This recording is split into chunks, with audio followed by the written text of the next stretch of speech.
जय हिंद फ्रेंड्स, भारत समाचार के इस शो अवधनामा में आपका स्वागत है। पढ़ो, सीखो, समझो।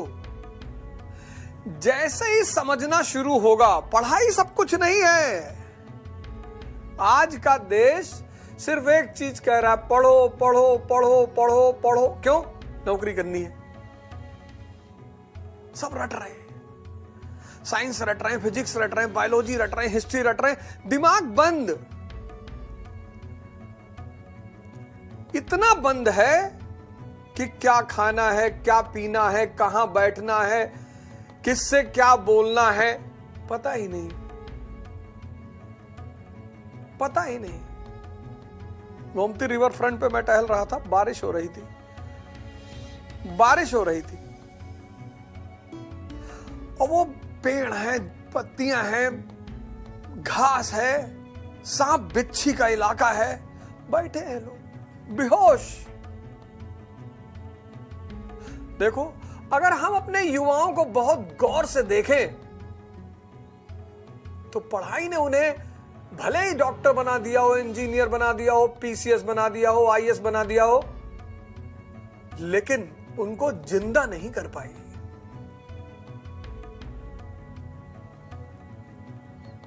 उनको जिंदा नहीं कर पाई। वो पीसीएस, आईएएस, डॉक्टर, इंजीनियर बन के भी मरे हुए हैं। और यही देश के विकास में सबसे बड़ा बाधक है। पढ़ो और सीखो। भारत पर जो कब्जा हुआ अंग्रेजों का, वो 3 फॉर्मूले से हुआ। फॉर्मूला सेना थोड़ी, इसको तुमने कई बार पढ़ा होगा। फॉर्मूला, लड़ाइयां तो सेना के बीच में होती है ना। फॉर्मूला, व्यापारियों ने, ईस्ट इंडिया कंपनी के व्यापारियों ने 3 सूत्र लगाकर इस उपमहाद्वीप पर कब्जा कर लिया। उपमहाद्वीप, सब कॉन्टिनेंट। तुमको आश्चर्य नहीं होता?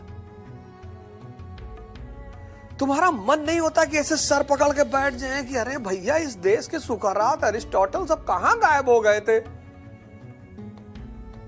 पहला फॉर्मूला क्या था? किंग मेकर का फॉर्मूला। किसने इवॉल्व किया? ड्यूप्ले ने। दूसरा फॉर्मूला क्या था? Subsidiary alliance. किसने लागू किया? वेलेस्ली ने। तीसरा फॉर्मूला, और भारत के कब्जे का अंतिम चरण, डलहौजी। पहले भाग का अंतिम महानायक डलहौजी। तीसरा फॉर्मूला इसने लगाया, कौन सा? Doctrine of lapse.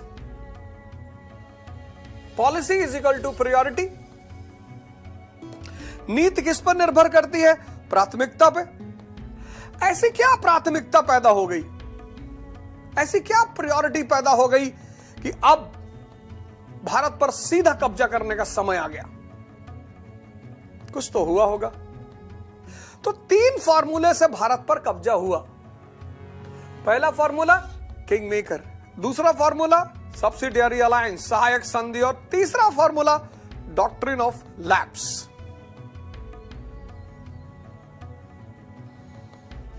तुमने कभी सोचा, कभी गौर किया, ध्यान दिया, कभी मनन किया?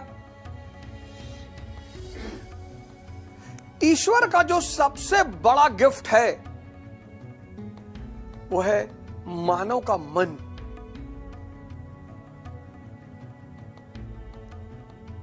नदी बह रही है, एक किनारा इंद्रियों का है, एक किनारा चैतन्य का है। इंद्रियों के किनारे पे तुम पैदा ही हुए हो, चैतन्य के किनारे की तरफ जाना है।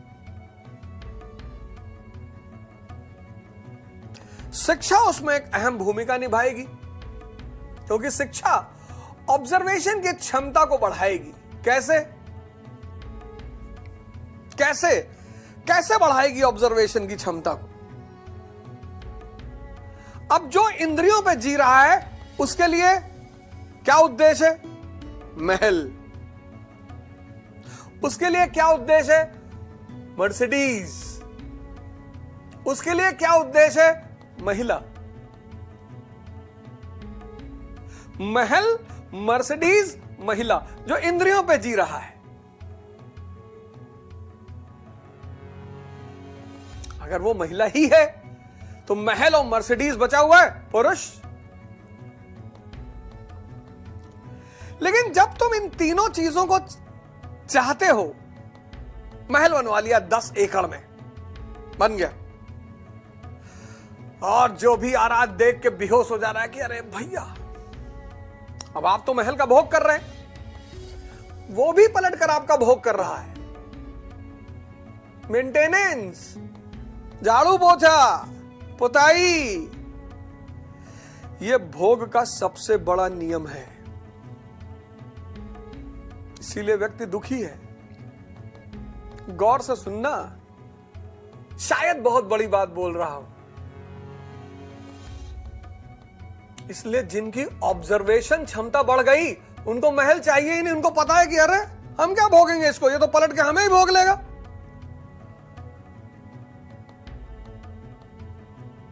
दस एकड़ का महल, झाड़ू पोछा, मेंटेनेंस, पुताई, सफाई, भोग। जिन चीजों को तुम भोगना चाहते हो वो पलटकर तुमको भी भोगेंगी। कबीर अपनी पत्नी को भोगना नहीं चाहते, तो कबीर की पत्नी कबीर के लिए क्या है? भगवान। इस देश के सभी पुरुषों से मैं कहता हूं कि वो कबीर मॉडल अपना ले। अपनी पत्नी को अपना सखा बना ले, दोस्त बना ले, मित्र बना ले। तुलसीदास मॉडल ना अपनाए। हालांकि उनकी पत्नी भी उनके लिए भगवान बन गई, उनको नई दिशा दे दी। तुलसीदास क्यों परेशान है? क्योंकि वो अपनी पत्नी को भोगना चाहते हैं। लेकिन मजेदार बात यह थी कि वो पत्नी देवी थी, वो इनको पलटकर भोगना नहीं चाहती थी। उसने इनको जगा दिया। बस यही किस्मत थी तुलसीदास की। ऑब्जर्वेशन। लोग कहते हैं संतों ने सब कुछ छोड़ दिया। मैं कहता हूं कुछ भी नहीं छोड़ा, बड़ा पकड़ लिया। चेतना पकड़ ली। कोई और महल बनवा के दे रहा, वही मेंटेनेंस भी करवाएगा। कोई और गाड़ी दे रहा, वही मेंटेनेंस भी करवाएगा, वही पेट्रोल भी भरवाएगा, वही डीजल भी भरवाएगा। कोई संत त्यागी नहीं है।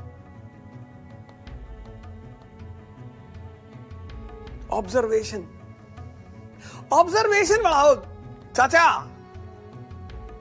पढ़ो, सीखो, समझो। ये देखो 1848 हिंदुस्तान पहुंचा, 1848 डलहौजी। 1847 ब्रिटेन में economic depression. 1847 British industrial revolution अपने पीक पर। इंटरनल मार्केट एग्जॉस्ट हो गई, लेबर कॉस्टली हो गई। अब ब्रिटेन के पूंजीपतियों को, कैपिटलिस्टों को, इंडस्ट्रियलिस्टों को नई जगह चाहिए थी इन्वेस्टमेंट के लिए, जहां लेबर चीप हो और मार्केट अवेलेबल हो।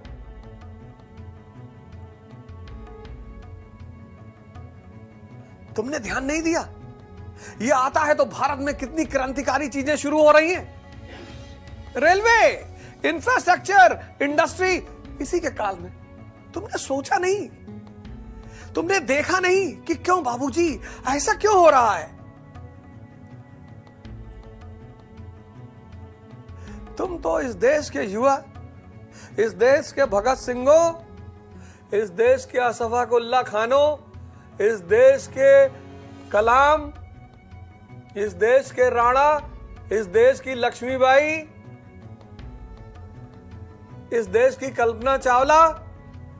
दिमाग का काम है सोचना, पिक्चर बनाना।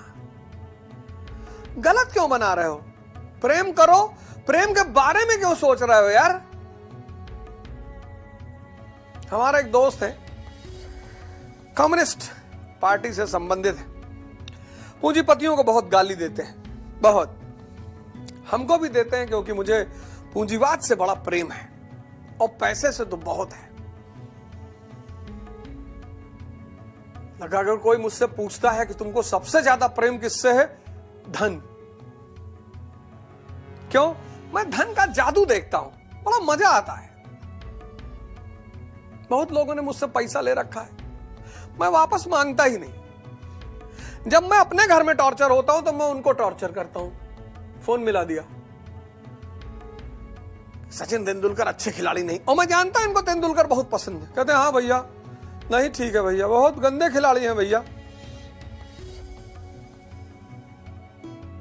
वो भी व्यक्ति जानता है कि मैं झूठ बोल रहा हूं, लेकिन हमको कुछ कहते नहीं, क्योंकि मेरा पैसा बाकी है। और अगर मेरा विरोध करेंगे, मैं अपना पैसा वापस मांग लूंगा। मैं तो पैसे के जादू, मैं तो देखने वाला आदमी हूं, सुनने वाला नहीं। My experiments with truth. खानदान में 100 लोगों को पैसा बांट दो, कोई तुम्हारे खिलाफ नहीं बोलेगा। यह है पैसे का जादू, बोलेगा ही नहीं। एक बोरा रुपया लेके सड़क पे किसी दिन सड़क के किनारे बैठ जाओ, एक गड्डी निकालो, लुटाओ, कार से उतर के खड़े हो जाएंगे लोग, और फिर गाली दो कि तुम सब मूर्ख और जाहिल। लोग कहेंगे अरे अरे अरे भैया, भैया दिल के बुरे नहीं है भैया, जवान के बुरे हैं। क्योंकि जिसके पास गैरत है ना, वो फेंके हुए पैसे नहीं उठाता। पता है ये बात कहां है? दीवार पिक्चर में अमिताभ बच्चन ने कही थी। अमिताभ बच्चन का बचपन जूता पॉलिश करने का सीन देखना, आज दीवार पिक्चर मूवी देखना, शुरुआती सीन अमिताभ बच्चन जूता पॉलिश कर रहा है, वो पैसा फेंक के देता है, कहता साहब मैं फेंके हुए पैसे नहीं उठाता। जिनकी गैरत होती है ना, वो पैसा लूटने नहीं जाते हैं, या तो छीनते हैं या कमाते हैं।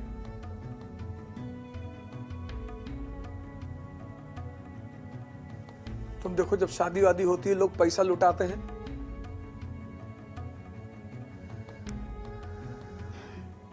धन इस दुनिया का भगवान है, कोई कहे कुछ भी, सबको चाहिए, सबको। 1847 economic depression in Britain. 1847 industrial revolution at its peak. Britain के पूंजीपति और उद्योगपति एक नई जगह की तलाश, जहां वो इन्वेस्टमेंट कर सके। जगह ऐसी होनी चाहिए जहां मार्केट अच्छी हो, रॉ मटेरियल उपलब्ध हो और सुरक्षित हो। और इन सारी एलिजिबिलिटी को पूरा करता था हिंदुस्तान। 1847, 1848 ये भारत पहुंचता है। कौन? डलहौजी भारत पहुंचा। छोटे छोटे स्थानीय राज्य, अब इसको रोड बनानी है, रेलवे बनाना है। ये लोग बाधा पैदा करेंगे, अरे भैया हमारी जमीन छीन ली, अरे भैया ये कही थी, अरे भैया वो कही थी। यूपी में लगा के दिखाओ फैक्ट्रियां, ये सारे सामंत लोगों को सड़क पर उतार देंगे। क्योंकि जिस दिन पूंजीवाद यूपी और बिहार में आया, सामंतवाद खत्म हो जाएगा। जिस दिन पूंजीवाद यूपी और बिहार में आया, सामंतवाद खत्म हो जाएगा। क्योंकि वो जहां जहां गया, उसने सामंतवाद को खत्म कर दिया। ब्रिटेन में आया, ब्रिटेन में सामंतवाद खत्म, फ्रांस में सामंतवाद खत्म, पूरे यूरोप में सामंतवाद खत्म, अमेरिका में सामंतवाद खत्म, साउथ में सिविल वॉर हुआ ना 1860 का, साउथ में पूंजीवाद जहां पहुंच जाएगा, सामंतवाद खत्म हो जाएगा। यह पूंजीवाद की ताकत है।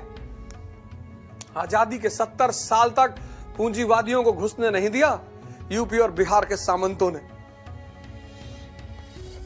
इसीलिए सामंतवाद इन इलाकों में आज भी मौजूद है। Feudalism, landed aristocracy. राजा वो हैं जिनके पास जमीन है। अब डलहौजी की प्रायोरिटी क्या है? कि ये जो ब्रिटेन के उद्योगपति और पूंजीपति भारत में पैसा लगाना चाहते हैं, इनके लिए माहौल बनाना, एनवायरनमेंट क्रिएट करना। उस एनवायरनमेंट में बाधक कौन बनेगा? उस एनवायरनमेंट को बनाने में बाधक कौन बनेगा? भारत के राजा महाराजा। बोले हटाओ इनको। बोले साहब ये तो पहले से मरे हैं, अर्ध गुलाम है हमारे।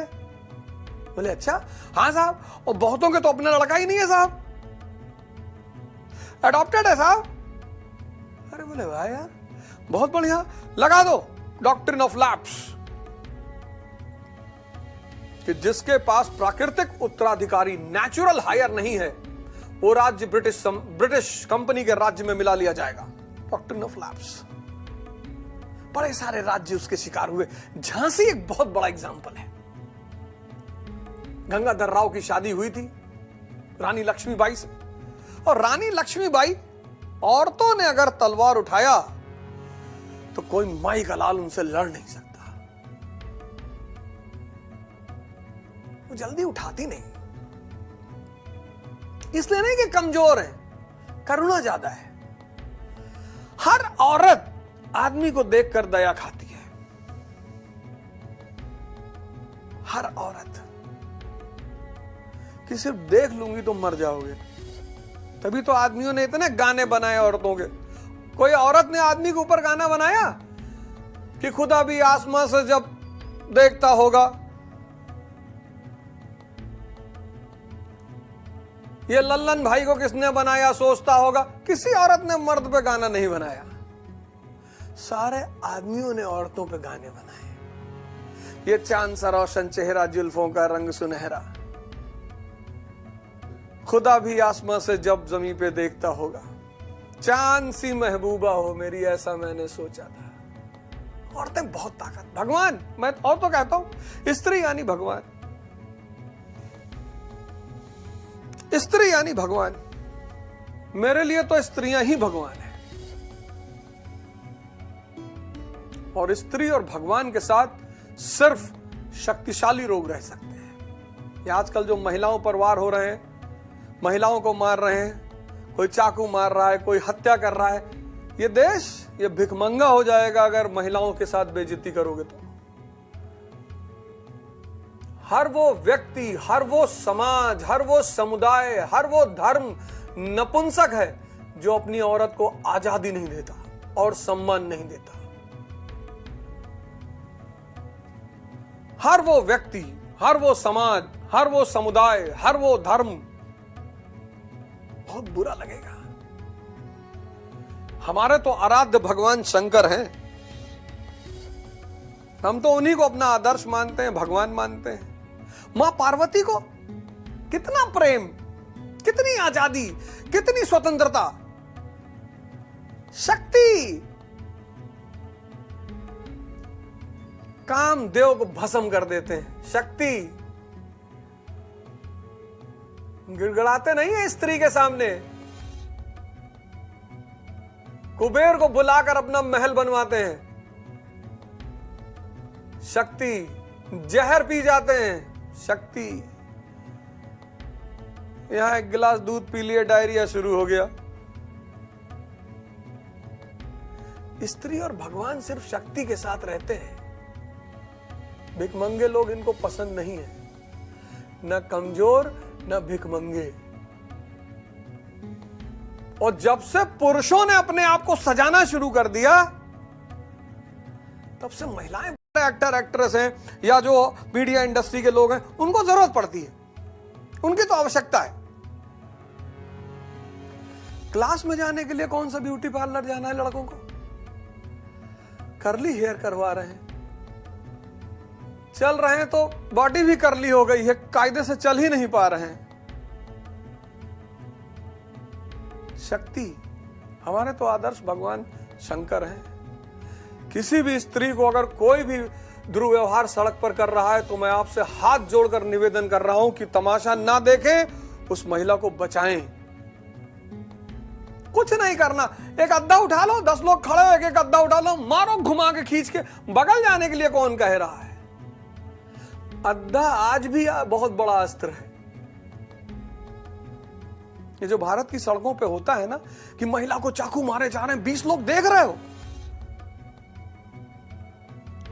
और टी शर्ट पहने हो भगत सिंह की। ची Guevara, Salman Khan being human. स्त्रियां भगवान हैं और उनको दो ही चीज चाहिए, एक सम्मान, एक स्वतंत्रता। अब महारानी लक्ष्मीबाई के कोई गंगाधर राव और महारानी लक्ष्मीबाई को कोई अपना बेटा था नहीं प्राकृतिक, तो इन्होंने गोद ले रखा था। अंग्रेजों ने मानने से इनकार कर दिया कि हम नहीं मानते। तो रानी लक्ष्मीबाई ने पैगाम भेजा। कितनी बड़ी पात्र है रानी लक्ष्मीबाई। जब वीरता की स्त्रियों में बात चलती है, अब वीरता की हीरोज जो ब्रिटिश कमांडर रानी लक्ष्मीबाई के विरोध लड़ रहा था, उसका एक बड़ा प्यारा स्टेटमेंट है, मैं बताता हूं आपको। उसने कहा 1857 के सारे विद्रोहियों में बस एक मर्द था। लोगों ने कहा कौन? बोले रानी लक्ष्मीबाई। ये हीरोज का स्टेटमेंट है। कौन कहता है स्त्रियां कमजोर होती हैं? बहुत ताकतवर। और इस देश की माताओं बहनों से मेरा निवेदन है कि आप आगे बढ़ें, विधायी रास्ते पर चलें, आप ध्यान करें, साधना करें। इस देश का भविष्य आप पर टिका है। और यूपी में नेता है अनुप्रिया पटेल जी, उनको देखकर रख तो बोलती हैं कि पिताजी का पुण्यतिथि थी, तो उसमें मैं सुन रहा था, माननीय गृह मंत्री जी भी आए थे और बहुत सारे नेतागण इकट्ठा हुए थे। और अनुप्रिया पटेल जी बहुत जबरदस्त, बड़े जबरदस्त अभिव्यक्ति, महिला राजनीति का एक चेहरा। औरतें तो खैर, बहन मायावती जी सीएम बनी। भाई साहब, जो लॉ एंड ऑर्डर का पैमाना उन्होंने स्थापित किया, जो पहले दौर की वो मुख्यमंत्री थी, अगर वो रह जाती तो वो भारत की पहली दलित महिला प्रधानमंत्री होती। इतना मैं उनके काम, मैं नहीं, पूरा यूपी, पहली बार जो मुख्यमंत्री बनी यूपी की, यूपी में सबसे शानदार, वैसे तो सारे शानदार, लेकिन दो सबसे शानदार मुख्यमंत्री कल्याण सिंह और बहन मायावती। हिला के रख दिया पहले टर्म में उस लेडी ने। क्या ब्यूरोक्रेसी, क्या जनता साहब, अरे बाप, जय हिंद मैम। बाद में शायद वो भूल गई। महिलाओं ने जब कमाल संभाली, और आने वाले समय में इस देश की कमान महिलाओं को ही संभालना पड़ेगा। तो रानी लक्ष्मीबाई ने सरकार से अपील की कि साहब हमारे दत्तक पुत्र को मौका दिया जाए। अरे सरकार कुछ नहीं, अप्पा साहिब नागपुर, जिनके भी प्राकृतिक पुत्र नहीं थे, सबके राज्य को कंपनी के राज्य में मिला लिया गया। Doctrine of lapse.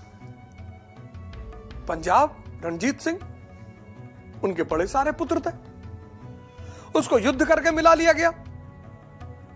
Second Anglo Sikh war 1848, मौज में रणजीत सिंह 18वीं शताब्दी का भी महानायक है। महाराजा रणजीत सिंह 18वीं शताब्दी के एक नायकों में से एक। 1799 शुकरचकिया मिसल के चीफ, और उस फिर व्यक्ति ने 1820 तक पहुंचते एक इंडिपेंडेंट पंजाब राज्य की स्थापना कर दी। एक मिसल से शुरुआत की Maharaja Ranjit Singh. Victor Jacquemont, France का एक यात्री था, विक्टर जैकमा, उसने महाराजा रणजीत सिंह की तुलना नेपोलियन से की है। सुव्यवस्थित प्रशासन, न्याय व्यवस्था, एडमिनिस्ट्रेशन, सेकुलर स्टेट, बड़े बड़े पदों पर हिंदू और मुसलमान को बैठा दिया। कश्मीर कब्जे में कर लिया, लाहौर कब्जे में कर लिया, अमृतसर कब्जे में कर लिया महाराजा रणजीत सिंह। एशिया की दूसरी सबसे बड़ी आर्मी बनाई। अंग्रेज भी उनका लोहा मानते थे। पहली सबसे बड़ी आर्मी अंग्रेजों की, दूसरी सबसे बड़ी आर्मी महाराजा रणजीत सिंह की। बस एक गलती की रणजीत सिंह जी ने, कभी अंग्रेजों से लड़े नहीं, तब आर्मी बनाई ही क्यों थी?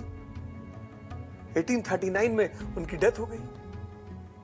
आर्मी उनकी बड़ी ताकतवर थी, आर्मी किंग मेकर का रोल प्ले करने लगी, कभी किसी को बैठा दे, कभी किसी को बैठा दे। सिख आर्मी, अंग्रेजों को मौका मिल गया। महारानी जिंदान रणजीत सिंह की विधवा थी, वो आई एलन बरो से मिलने कि महाराज मेरा बेटा दिलीप सिंह इसको राजा बनना है, बोले बनाएंगे। पहला सिख एंग्लो सिख वॉर हुआ और दिलीप सिंह को राजा बना दिया गया। और धीरे धीरे दिसंबर 1846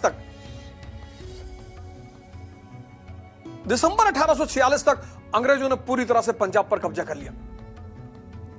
थ्रोन पे महाराजा, लेकिन पूरा कब्जा अंग्रेजों का, ईस्ट इंडिया कंपनी का।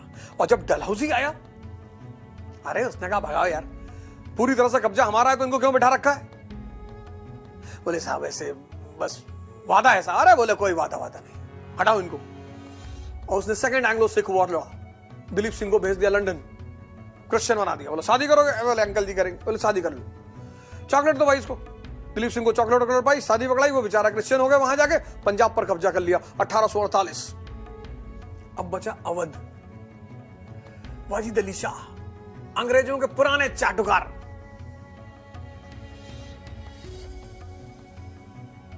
डलहौजी को लगा यार अवध के साथ क्या किया जाए यार, इन्होंने हमारी कभी कोई बात काटी ही नहीं। ये तो बड़े ओबीडियंट बालक हैं, ये तो बड़े प्यारे बालक हैं, बड़ा साथ दिया इन्होंने, पूरे भारत के कब्जे के विजय में इन्होंने अहम भूमिका निभाई।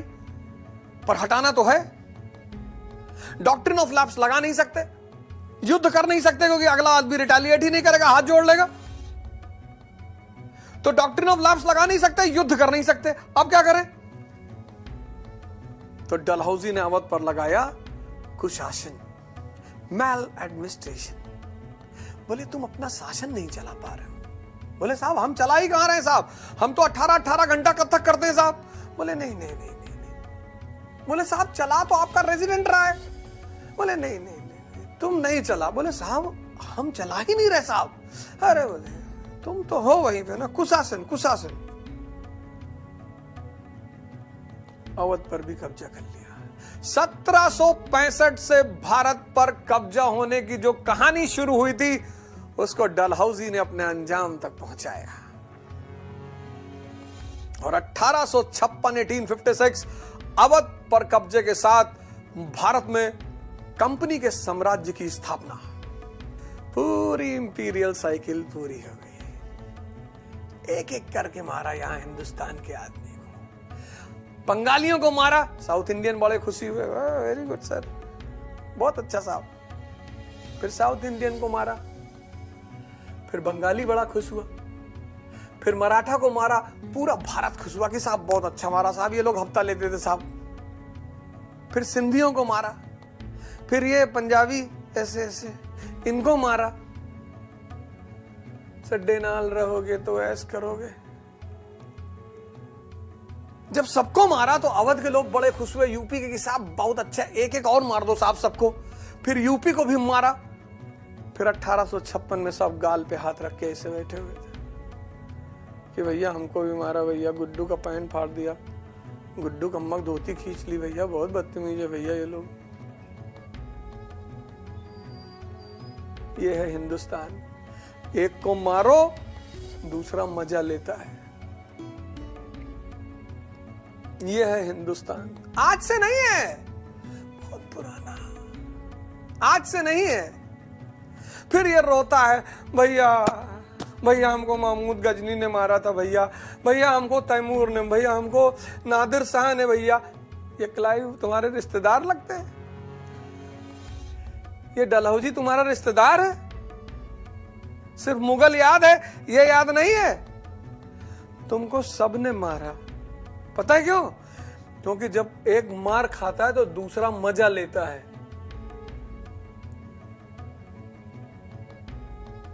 ये इस देश की सबसे बड़ी साइकोलॉजी है। हमारे एक मित्र ने फोन किया अभी जल्दी में मुझको, अवध 24 का चुनाव आवत है, लड़ जाओ। उनकी बेटी की शादी है दिसंबर में। हमने कहा तुम्हारी बिटिया की शादी भी है और तुम हमसे कह रहे थे तुमको कुछ पैसा चाहिए। बोले हाँ। तो हम कहा बताओ चुनाव में पैसा खर्चा करे कि तुम्हारी बेटी की शादी में? कहे नहीं, चुनाव मत लड़ो। देखो अपना फायदा आया, तुरंत रोक दिए। सुकून नहीं मिल रहा है कि अब दो पैसा रखे हैं, लड़के बच्चे खा पी रहे हैं, इनके जी रहे हैं ना। चुनाव लड़ जाओ, काहे लड़ जाए चुनाव? इतने बड़े बड़े नेता इस प्रदेश में पड़े हैं, कोई नेता की जरूरत है जो वो दूसरा जाके चुनाव लड़ जाए? और हमको चुनाव लड़ाना चाहते हो तो 200 करोड़ रुपया दो। यहां दूसरे को चढ़ाने में लोगों को बहुत मजा आता है। अरे तुम लड़ जाओ, तुमको कुत्ता बिल्ली वोट देगा, बस कुत्ता बिल्ली ही देगा, आदमी नहीं देगा। और हमको तो वैसे भी कोई वोट नहीं देगा। ब्राह्मण नाराज, दलित नाराज, हिंदू नाराज, मुसलमान नाराज, कहीं ना कहीं सबकी कुरीतियों पे मैं प्रहार करता हूं। अरे भैया, मैं ना हिंदू से मतलब है मुझे, ना मुसलमान से, ना ब्राह्मण से, ना दलित से, मुझे मतलब है हिंदुस्तान से। इसीलिए मुझसे सब नाराज रहते हैं। जब मैं कुरीतियों में प्रहार करता हूं, ब्राह्मणवाद पे हमला कर दूंगा, ब्राह्मण, अरे मैं जब दलित से कहता हूं कि ब्राह्मण बनो, कहता ओरिजिनल ब्राह्मण, इसको दर्द हो रहा है। जब मैं मुसलमानों से कहता हूं अपनी कुरीतियों को देखो, कहता आरएसएस का आदमी है। जब मैं हिंदुओं के खिलाफ कुछ बोल देता हूं, दुबई से इसका पैसा आता है, मौलाना अवध ओझा। ये देखो, ये देखो, पहला टारगेट पूरा किया इसने। वो जो अर्ध गुलाम राज्य थे सबको हटा दिया। सबसे ज्यादा किससे हटाया? डॉक्ट्रिन ऑफ लैप्स से, बिना लड़े। दूसरा, युद्ध, पंजाब। तीसरा, मेल एडमिनिस्ट्रेशन। पहला उद्देश्य पूरा किया इसने, सफाया कर दिया। पूर्ण रूप से भारत पर कंपनी का कब्जा, ये पहला काम किया इसने। ब्रिटिश साम्राज्यवाद की जो शुरुआत ईस्ट इंडिया कंपनी ने की, उसको इसने पूर्ण विराम पर पहुंचाया। ये पहला टारगेट पूरा किया इसने। क्यों पूरा किया? याद रखना है क्यों पूरा किया। क्योंकि अब ब्रिटिश पूंजीपति और उद्योगपति भारत में निवेश करेंगे। इन्वेस्टमेंट का टाइम है।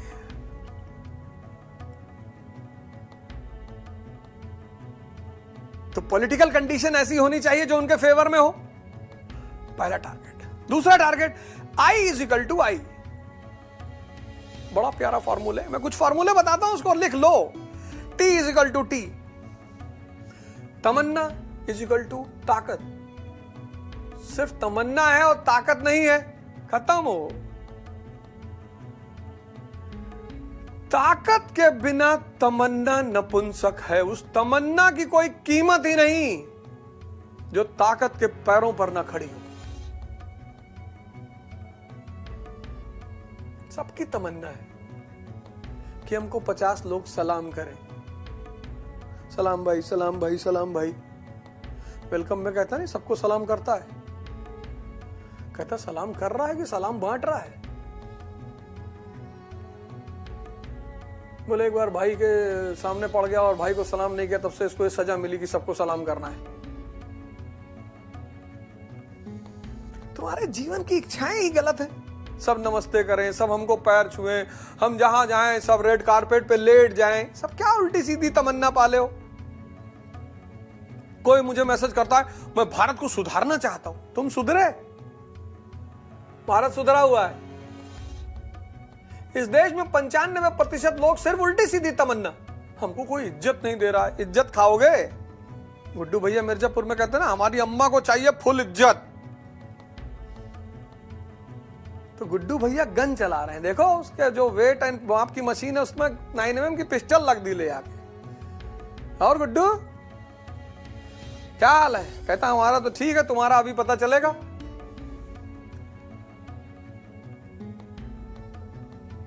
कहता ये पंडिताइन क्या बे? हमारी अम्मा को चाहिए फुल इज्जत। इज्जत पाने के लिए कीमत चुकानी पड़ती है, तपस्या करना पड़ता है, त्याग करना पड़ता है। भगवान श्री राम ऐसे थोड़ी भगवान बन गए। पढ़ो रामचरितमानस। I = I, बड़ा प्यारा सूत्र है। अभी जैसे मैंने बताया T = T, C = C, conquest = consolidation. ऐसे I = I। Infrastructure = industry. बिना इंफ्रास्ट्रक्चर के इंडस्ट्री हो ही नहीं सकती। सूत्र है I = I। तुम भारत में देखो, जहां जहां इंफ्रास्ट्रक्चर की कमी है वहां वहां इंडस्ट्री गायब है। तुम अफ्रीका को देखो, इतनी मदद मिली अफ्रीका को, मार्शल प्लान से, मोलोटोवा प्लान से, लेकिन अफ्रीका औद्योगिकीकृत नहीं हो पाया। सिविल वॉर चल रहा है क्योंकि इंफ्रास्ट्रक्चर नहीं हो पाया। इंफ्रास्ट्रक्चर क्यों नहीं हो पाया? क्योंकि 90% अफ्रीका प्लेटो है। नदियां रिवर वाटरफॉल बनाती हैं, ज्योग्राफिकल कंडीशन टफ है। बिना इंफ्रास्ट्रक्चर के इंडस्ट्री नहीं हो सकती। I = I। 1853 पहली रेलवे लाइन कहां? मुंबई में। 1854 पहली कॉटन मिल कहां? मुंबई में। देखो कितना गहरा संबंध है इंफ्रास्ट्रक्चर और इंडस्ट्री का। तो इसने इंफ्रास्ट्रक्चर बनाना शुरू किया। रेलवे प्रोजेक्ट, सिर्फ रेलवे प्रोजेक्ट नहीं, टेलीग्राफ सिस्टम को बढ़ावा। TNC, transport and communication. Dalhousie, Bharat के डाल डाल पे कब्जा कर लिया इसने। और टेलीग्राफ व्यवस्था इतनी खतरनाक साबित हुई 1857 के विद्रोहियों के लिए।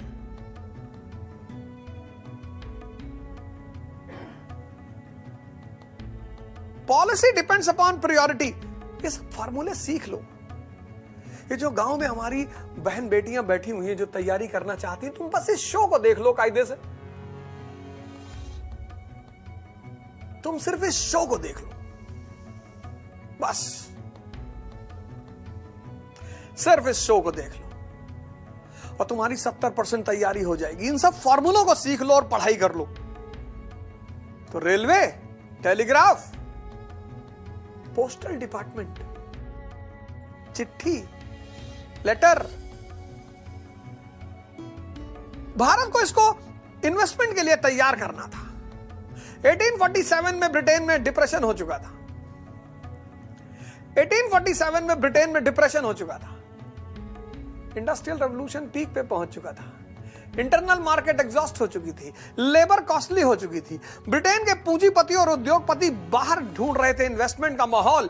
इसको भारत को तैयार करना था। पहला तैयार किया पॉलिटिकली, सारे पॉलिटिकल अवरोध खत्म कर दिए, सीधा कब्जा ईस्ट इंडिया कंपनी का। दूसरा, इंफ्रास्ट्रक्चर पर ध्यान। 1850s। तीसरा, भारत को के पड़ोसियों को टाइट रखना है कि उनका दुश्मन वहां न बैठ सके। बर्मा पर कब्जा।